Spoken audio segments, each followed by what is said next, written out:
জাতীয় শিক্ষানীতি বা ন্যাশনাল এডুকেশন পলিসি অনুযায়ী বিজ্ঞান শিক্ষাকে যেভাবে গড়ে তোলা হয়েছে বা যেভাবে, তো সেটাকে আমরা 4 ভাগে ভাগ করতে পারি।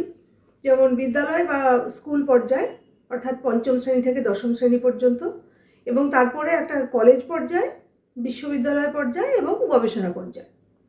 তো যদি স্কুল পর্যায় দিয়ে শুরু করি, যে সমস্ত বিষয়গুলো এতদিন স্কুলের বিজ্ঞান পাঠের অন্তর্গত ছিল, তাতে একটা বড়সড় বদল এসেছে।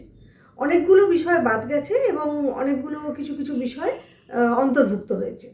যেগুলো বাদ গেছে সেইগুলো নিয়ে একটা সমস্যা হচ্ছে এইটাই যে বিজ্ঞান পড়ার যে মূল উদ্দেশ্যটা, বিজ্ঞান পড়া তো সবাই বিজ্ঞানী হবে বলে নয়, যে বিজ্ঞান মনস্ক এবং যুক্তিবাদী হয়ে উঠবে ছাত্রছাত্রীরা বিজ্ঞান পাঠের মধ্যে দিয়ে, তার ভিত্তিটা কিন্তু এই স্কুলেই তৈরি হবে। তার কারণ স্কুলটা শেষ হয়ে যাওয়ার পরে, অর্থাৎ দশম শ্রেণী পাশ করে যাওয়ার পরে সবাই তো আর বিজ্ঞান বিভাগে পড়াশোনা করবে না। সুতরাং বিজ্ঞান মনস্কতা পড়াশোনার মধ্যে দিয়ে যে যুক্তিবাদী এবং বিজ্ঞান মনস্কতা হয়ে গড়ে তোলা, সেটা কিন্তু এই স্কুল পর্যায়েই হবে। এবং সেই জন্য স্কুলের বিজ্ঞান পাঠটা কিন্তু খুব গুরুত্বপূর্ণ।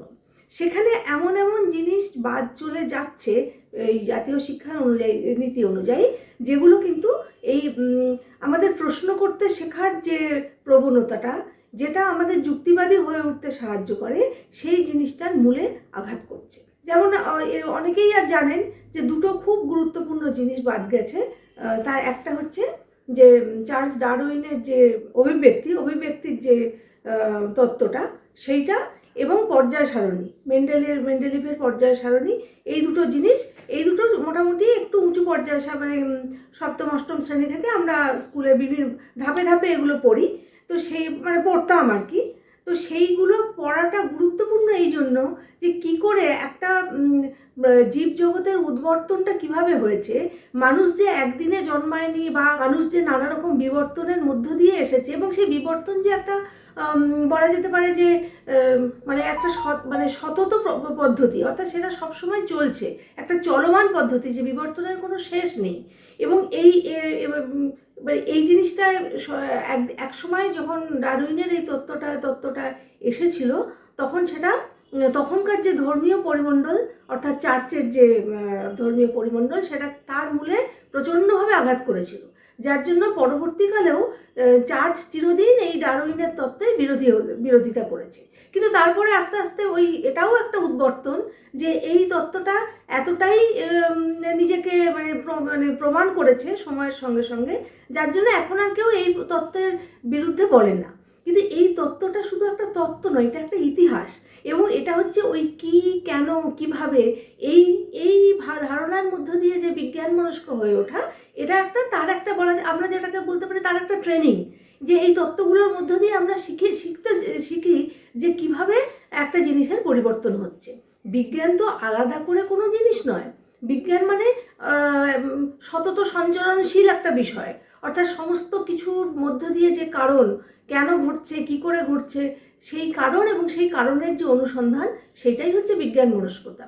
সুতরাং সেখানে এরকম একটা তত্ত্ব, যেটা আমাদের বিজ্ঞান মনস্ক হয়ে উঠতে সাহায্য করে, মানে একেবারে গল্পের মতো থেকে শুরু করে একদম একটা গভীর তত্ত্বের মধ্যে আমাদের পৌঁছে দেয়, সেই জিনিসটা বাদ যাওয়া মানে কিন্তু বিজ্ঞান মনস্কতার বিজ্ঞান পাঠের একটা বিরাট ক্ষতি। সেই রকম পর্যায় সারণীটা মূলত হচ্ছে রসায়নের ছেলেমেয়েরাই পরবর্তীকালে অনেক বেশি পড়াশোনা করেন, কিন্তু পর্যায় সারণীও মানে নিজে হচ্ছে একটা ইতিহাস। এই 2019 সালে পর্যায় সারণীর 150 বছর পূর্ণ হলো। তো তখন আমরা পর্যায় সারণী নিয়ে অনেক পড়াশোনা করেছিলাম। তখন আমরা দেখেছিলাম যে পর্যায় সারণী ওই 150 বছর আগে যখন প্রথম এসেছিল, একটা হাতে লেখা একটা ক্যালেন্ডারের মতন দেখতে কাগজ, তাতে মাত্র 33টা কি 34টা মৌল পদার্থের কথা বলা ছিল, এবং সেই জায়গায় যে আরও মৌল পদার্থ আসবে, সেই যে একটা যে বলা যেতে পারে যে একটা ভবিষ্যৎবাণী, সেই ভবিষ্যৎবাণীগুলো আস্তে আস্তে মানে সেই জিগসো পাজলের টুকরোর মতন সেইগুলোকে সমাধান করতে করতে আজকে একটা পূর্ণাঙ্গ 118টা মৌলের একটা পর্যায় সারণী পাওয়া গেছে। সুতরাং এই পর্যায় সারণী হচ্ছে একটা ইতিহাস, এবং পর্যায় সারণীর পাঠটা হচ্ছে বিজ্ঞানের দিক থেকে একটা ট্রেনিং। এই জিনিসগুলো বাদ চলে যাচ্ছে আমাদের ছাত্রছাত্রীদের পাঠ্যসূচি থেকে, সেটা কিন্তু তাদের বিজ্ঞান মনস্ক এবং যুক্তিবাদী হয়ে ওঠার রাস্তাটা আস্তে আস্তে বন্ধ করে দিচ্ছে। পাঠ্যসূচির মধ্যে আসছে সেগুলো কিন্তু অনেকটা আমরা বলতে পারি যে যাকে আমরা বলি যে রুটিন কাজ। অর্থাৎ মনে করুন কম্পিউটার কিভাবে কাজ করে সেইটা কিচ্ছু না জেনেও একজন মানুষ তিনি কম্পিউটারে টাইপ করতে পারেন। এমনকি কম্পিউটারে দু একটা কমান্ড যাকে বলে, কমান্ড জানলে তিনি ছোটোখাটো প্রোগ্রামিংও করতে পারেন। কিন্তু তাতে কিন্তু তিনি আসলে কম্পিউটার বিজ্ঞান বলতে যা বোঝায়, কম্পিউটার কিভাবে কাজ করে সেগুলো তিনি কিচ্ছু জানছেন না।